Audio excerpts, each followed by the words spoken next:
Seorang bocah Amerika terpeleset dan terjatuh ke sungai. 30 tahun kemudian terbangun di perdesaan di Cina. Mendengar bahasa yang aneh di sekitar, dia ketakutan dan kembali pingsan. Hal ini sudah dilaporkan kepada duta besar. Tak ada kartu tanda penduduk, tak ada paspor, tak ada. Dengan cepat dia sudah diantar ke Amerika.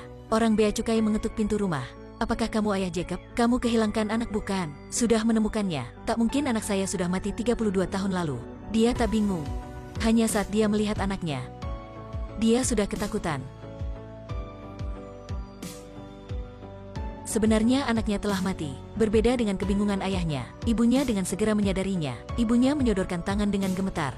Anaknya masih mirip 32 tahun yang lalu. Dan ibunya sudah tua. Tampak ibu sedikit beda. Ibu memeluk anaknya dan menangis. Ayah berdiri di samping, tak tahu sedang memikirkan apa. Waktu itu seorang polisi tiba. Dia menyalahkan orang bea cukai mengapa mengirim laporan tentang anak hilang 32 tahun lalu. Shalom Pak Fred. Melihat anak ini, sang polisi terdiam. Karena penyakit epilepsi kambuh, sang bocah diantar ke rumah sakit. Di sana, dia bertemu teman lamanya. Teman telah dewasa, hanya dia yang masih kecil.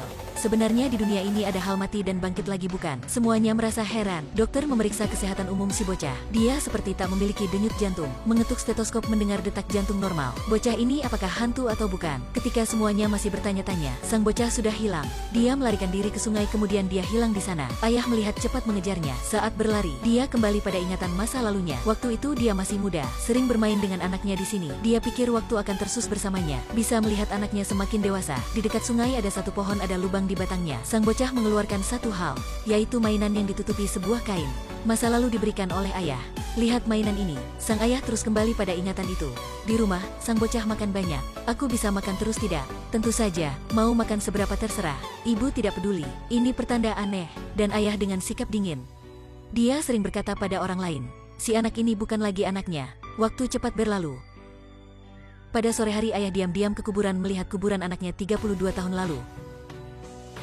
Orang-orang berkata meskipun cinta bagaimanapun, ketakutan dan kesakitan akan selalu ada. Ayah takut akan kecewa lagi, jadi tak berani mempercayainya. Inilah anak yang pernah hilang. Malam itu sang bocah bermimpi, sudah melihat jiwa lain bangkit. Dia senyum di bawah matahari, dan menjadi debu. Dia melihat dirinya, inilah sebagai peringatan. Setelah bangun, dia peluk ibunya. Pagi hari kedua, ibu masih merawatnya dengan baik seperti 32 tahun yang lalu. Kecuali keanehan umur, semuanya masih biasa. Hanya saja tetangga di desa tak berpikir demikian. Ketika sang bocah muncul, semuanya bubar. Semuanya takut pada sang bocah. Edi, kesini, sayang, pulanglah. Anak, kesini, kita harus pergi. Pergilah. Karena orang bea cukai ingin keresahan terjawab, telah membuka peti sang bocah. Untuk melihat sang bocah berbaring di dalam sana atau tidak. Melihat peti, ayahnya terus kebingungan. Dia ingat pagi hari pada 32 tahun yang lalu. Dalam peti dibuka, orang bea cukai melihat jasad sang bocah masih utuh di dalam. Bahkan masih memakai hoodie merah yang sama. Jadi sang bocah ini siapa? Kalian adalah kakek nenek Jacob kan? Orang tua dikira adalah kakek nenek. Setelah sedikit malu, mereka kembali ke rumah. Setelah Jacob datang kembali, ayah selalu dingin padanya. Karena dia takut Jacob akan mati lagi. Jadi dia selalu menyuruh dirinya, ini bukan anaknya. Tapi semua tanda itu jelas ingin menyuruhnya. Ini adalah anaknya si Jacob. Dan ayah hanya menceritakan kebingungannya pada istrinya. Menceritakannya, setiap kali ayah melihat Jacob akan teringat pada 32 tahun yang lalu. Hari di mana dia mati. Dan ingat kembali, Jacob masih dalam rahim dan dilahirkan. Bahkan Jacob dikubur oleh dirinya, bagaimana bisa? Pada malam hari ayah ke kamar Jacob. Tak terduga, ayah baru keluar. Anak-anak di sekitar tiba. Mereka membuat Jacob ketakutan. Kalian lihat bocah hantu itu belum?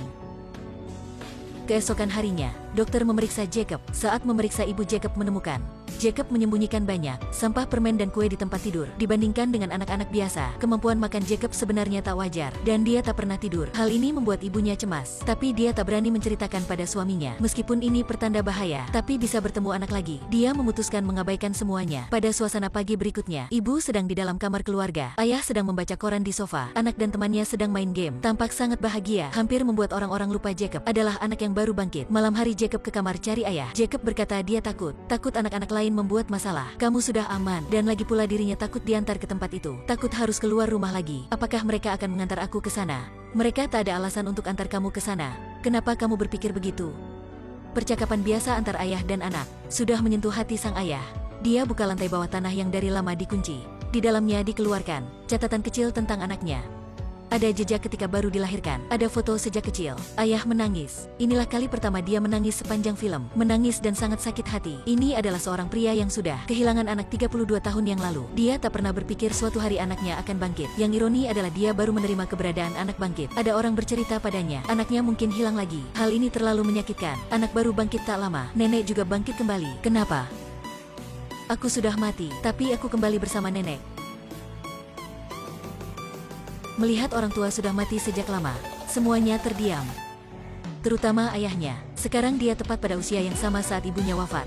Sebelumnya dia belum pernah mati. Bisa bertemu ibu lagi. Di desa, orang yang bangkit semakin banyak. Ada orang mati di luar negeri. Juga ada orang mati karena kecelakaan. Hal ini membuat desa jatuh pada kekacauan yang belum pernah ada. Juga membuat banyak orang jatuh pada ketakutan yang belum pernah ada. Para orang di desa sudah membedakan. Keluarga yang hilang kerabat merasa itulah hadiah. Keluarga yang tak ada orang yang bangkit lagi merasa itulah kemasukan iblis. Pihaknya ketakutan. Sudah meminta pemerintah mengantar orang bangkit ini ke tempat lain. Pemerintah juga campur tangan. Malangnya, anak nenek si bungsu merupakan kelompok yang ketakutan. Dia panggil tentara. Tentara siap mengantar Jacob pergi. Si bungsu ini menolak untuk menerima orang bangkit lagi. Meskipun dalam jumlah orang bangkit itu ada ibunya. Sebenarnya nenek juga bertanya, si bungsu itu dalam hatinya. Dia benci ibu. Waktu ketika ibu koma, sekalipun Fred tak pernah mengunjungi, dia terlalu sakit hati. Jadi dia duduk di luar setiap hari di sana. Mendengar semua hal ini, emosi sang ibu mulai menjadi-jadi. Hal ini, setelah mati dia selalu ingat dalam hati. Mungkin inilah arti membuat mereka bangkit kembali untuk menghapuskan kesalahpahaman dan penyesalan. Jadi sang nenek ke rumah anak bungsunya. Dia ke rumah anak bungsu. Anak bungsu sedang ingin bunuh diri. Seorang berusia 60 tahun.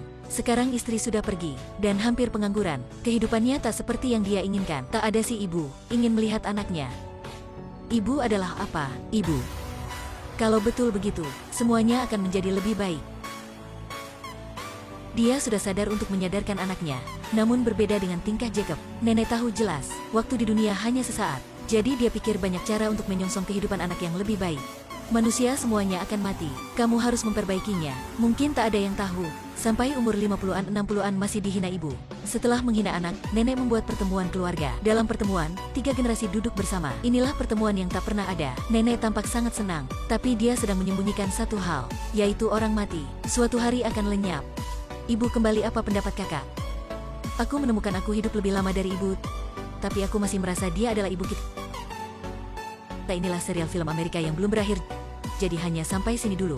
Ini sudah membahas banyak masalah, termasuk persahabatan, persaudaraan, keluarga. Saran semuanya bisa tonton film versi 1. Jika kerabat sudah mati, apakah akan kembali pada kita lagi? Apakah kalian senang?